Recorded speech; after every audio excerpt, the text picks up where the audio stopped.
Assalamualaikum warahmatullahi wabarakatuh.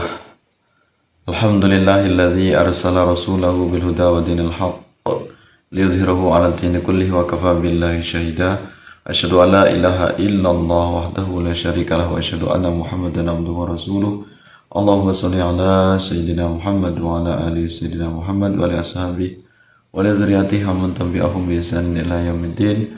Pemirsa dirahmati Allah Subhanahu wa taala, mudah-mudahan Anda selalu dalam lindungan Allah Subhanahu wa taala dimanapun Anda berada. Mudah-mudahan segala hajatnya dikabulkan oleh Allah. Mudah-mudahan segala aktivitasnya diberikan kemudahan oleh Allah Subhanahu wa taala. Mudah-mudahan kita diberikan rezeki yang melimpah, rezeki yang halal dan thayyibah wal barakah. Amin ya rabbal alamin.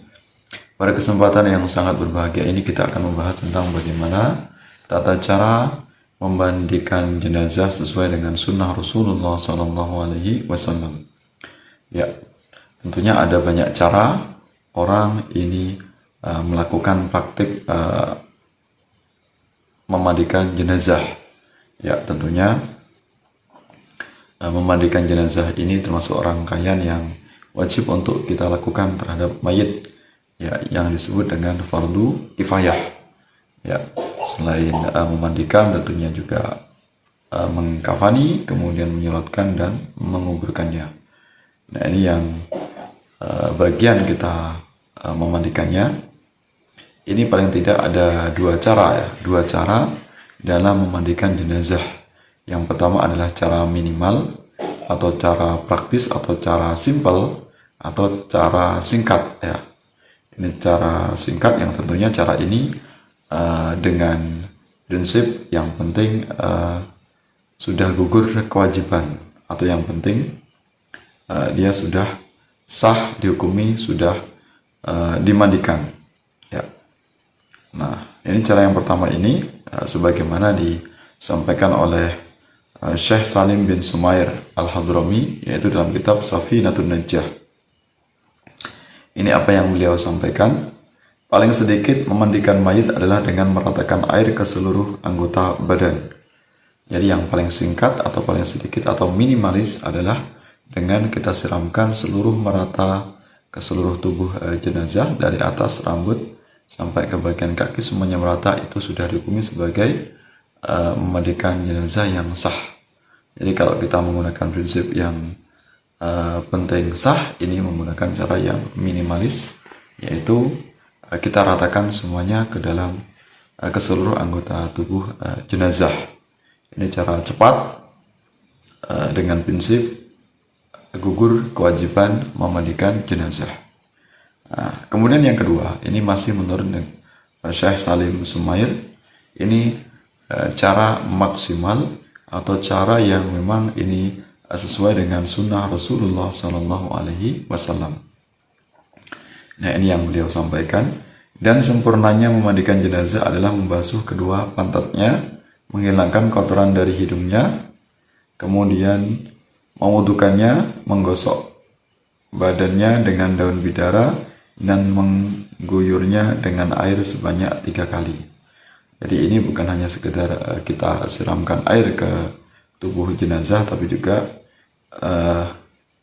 melakukan aktivitas tambahan, diantaranya membasuh kedua pantat, kemudian menghilangkan kotoran-kotoran, kemudian juga bagian perutnya, kemudian mencampur air dengan daun bidara atau yang mengandung aroma wangi, termasuk diantaranya itu menggosok-gosok kulitnya atau badannya dan mewudukannya.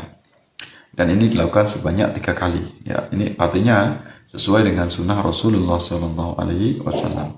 Tentu yang pertama, walaupun itu tidak sesuai sunnah, artinya tentu itu sudah sah.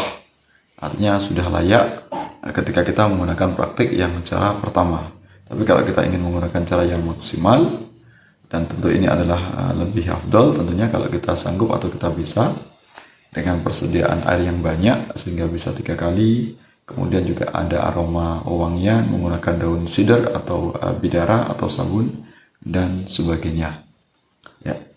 Nah, ini jadi tinggal kita nanti menggunakan cara yang manapun, cara yang simpel atau cepat tadi, ataukah cara dengan sesuai sunnah Rasulullah Sallallahu Alaihi Wasallam. Tentu kedua-duanya ini adalah sah, ya. Hanya kita menggunakan yang yang sempurna tentunya yang kita cari. Ya. Kemudian tentang bagaimana urutannya, ini paling tidak secara mudahnya, ini cara praktisnya saat kita melakukan prosesi memandikan jenazah. Yang pertama adalah jenazah ini diletakkan tempat yang tertutup, ya, tempat yang tertutup, terhindar dari langsung cahaya matahari, terhindar dari hujan, juga terhindar dari banyak orang yang melihatnya atau menyaksikannya.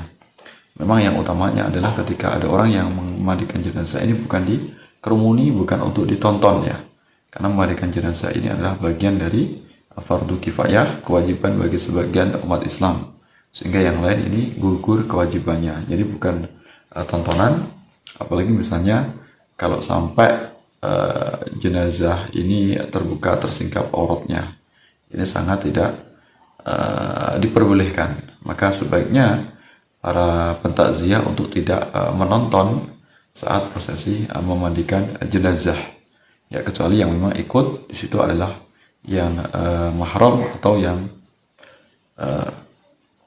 anggota keluarga.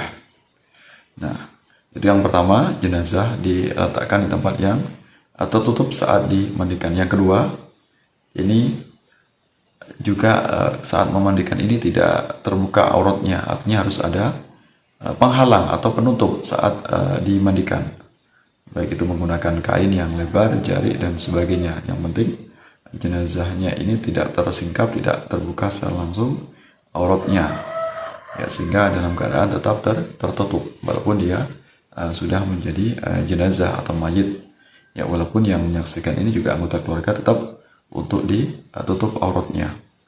Yang ketiga, ini juga diutamakan, yaitu menggunakan sarung tangan, ya. Walaupun ini bukanlah yang wajib, tapi diutamakan menggunakan sarung tangan, dan kemudian juga membuat air menggunakan larutan bidara atau sider atau kapur barus. Jadi ada air yang untuk khusus air yang jernih, yang untuk membilas atau mengguyur. Kemudian ada air yang untuk memberikan wewangian, ya, menggunakan air daun bidara. Ya. Kemudian bagian yang berikutnya, yang keempat, ini disiramkan merata. Ya, kemudian dalam memandikannya ini yaitu menggunakan anggota badan sebelah kanan, kemudian baru jenazah dimandikan bagian tubuhnya, yaitu bagian anggota sebelah kiri. Kemudian selain itu, yang bagian kelima, yaitu bukan hanya kita siram, tentunya kita gosok-gosok, kita bersihkan bagian gigi, bagian lubang hidung, telinga, ketiak, jari tangan, kaki, dan rambut jenazah. Kemudian jika ada rambut yang terlepas misalnya atau putus, ini maka kita susulkan atau kita bawakan, ya, kita satukan lagi kepada mayat nanti saat dikafani, ya, tidak ditinggalkan. Kemudian yang bagian berikutnya, yang keenam, ini termasuk membersihkan anggota bagian dalam, ya. Jadi yang kita bilas, yang kita bersihkan, yang kita gosok-gosok bukan hanya bagian luar tapi juga bagian dalam, yaitu bagian perut. Ya, ini bagian perut, caranya adalah ditekan bagian perut sambil diangkat kepalanya atau diangkat badannya, sehingga kotoran tadi bisa turun atau bisa mengalir, bisa keluar dari bagian belakangnya, ya, atau bagian duburnya. Jadi bisa bersih, segala kotoran dalam perutnya ini bisa dikeluarkan. Poin yang berikutnya, yang ketujuh, yaitu jenazah diwudukan, ya. Jenazah diwudukan dengan membaca atau dengan niat wudu. Kemudian yang delapan, ini ditambahi dengan air wewangian atau dibilas dengan air yang mengandung aroma wangian, baik itu menggunakan kapur barus atau dengan daun bidara atau sider. Nah, sebelum melaksanakan beberapa praktek dalam memandikan ini, tentu kita juga tidak boleh melupakannya, yaitu dengan niat, ya. Karena inamal a'malu biniat, segala amal itu hendaknya dilakukan dengan niat. Maka kita juga harus berniat terlebih dahulu sebelum melakukan prosesi memandikan jenazah, termasuk juga niat saat membutuhkan jenazah. Nah, tentunya yang namanya niat ini boleh kita jaharkan atau boleh tidak kita lafadzkan. Ya, jadi kalau kita lafadzkan ini boleh, dan tidak dilafadzkan pun dengan terbersit dalam hati menyenggaja niat untuk memandikan jenazah, maka ini hukumnya adalah boleh. Nah, lantas kalau kita lafadzkan, ini lafadz memandikan jenazah, ini yang untuk laki-laki, nawaitul ghusla li hadzal mayyiti lillahi ta'ala. Nawaitul ghusla li hadzal mayyiti lillahi ta'ala. Aku berniat memandikan mandi untuk jenazah ini karena Allah Ta'ala. Kemudian kalau kita menggunakan lafaz niat yang untuk perempuan, nawaitul ghusla li hadhil mayyitati lillahi ta'ala. Nawaitul ghusla, aku berniat mandi li hadhil mayyit, untuk mayit perempuan ini, li hadhil mayyitati lillahi ta'ala, karena Allah Subhanahu wa ta'ala. Nah, itu lafaz niat mandi. Ya, kemudian dalam wudunya, dalam wudu jenazah ini juga boleh kita lafadzkan ya. Bagaimana kalau kita saat prosesi memandikan ini kita wudukan membaca lafadznya, wudukannya nawaitul wudu'a li hadzal mayyiti lillahi ta'ala. Ini untuk jenazah laki-laki. Nawaitul wudu'a li hadzal mayyiti lillahi ta'ala. Aku niat wudu untuk mayit laki-laki ini karena Allah Ta'ala. Kemudian kalau kita berniat mewudukan yang perempuan, nawaitul wudu'a li hadhil mayyitati lillahi ta'ala. Aku berniat berwudu untuk jenazah perempuan ini karena Allah Ta'ala. Nah, ini beberapa cara atau ketentuan dalam melakukan pemandian jenazah. Ikuti dengan lafaz niat memandikan. Sebelum memandikan ini menggunakan niat, boleh dilafadzkan maupun tidak. Kemudian juga saat membutuhkan ini boleh dilafadzkan ataupun juga tidak. Kemudian saat mengakhiri memandikan jenazah, apa yang kita baca ya saat mengakhiri atau selesai ini bisa menggunakan doa. Yang membaca doa yaitu la ilaha illallah wahdahu la syarikalah, lahul mulku wa lahul hamdu yuhyi wa yumiit wa huwa ala kulli syai'in qadir.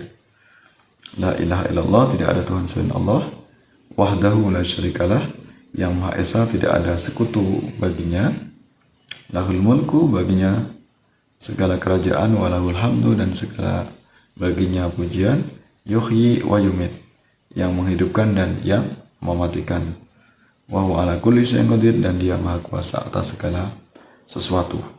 Nah, itu paling tidak beberapa praktik cara memandikan jenazah disertai dengan membaca niat, kemudian juga membaca niat saat mewudukan jenazah. Mudah-mudahan bermanfaat, mudah-mudahan menambah keilmuan kita bersama, mudah-mudahan segala aktivitas, segala apapun yang kita lakukan selalu mendapatkan ridho dari Allah Subhanahu wa Ta'ala. Maaf atas salah hilaf, terima kasih atas perhatiannya. Saya akhiri, sampai bertemu dalam kesempatan yang lain. Wallahu muwaffiq ila aqwamit thoriq. Wassalamualaikum warahmatullahi wabarakatuh.